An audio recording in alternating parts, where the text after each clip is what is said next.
Some common signs of a bad transmission include difficulty shifting gears or delayed gear engagement, grinding or shaking when shifting gears, whining, humming, or clunking noises, leaking transmission fluid, warning lights or error codes on the dashboard, burning smell coming from the transmission area, vehicle struggles to accelerate or loses power while driving,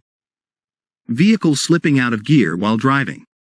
overheating transmission or fluid that appears dark or dirty.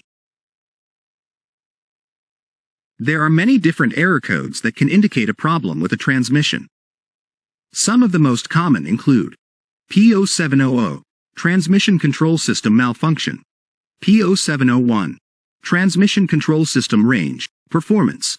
P0702, transmission control system electrical, P0703, transmission control system intermittent,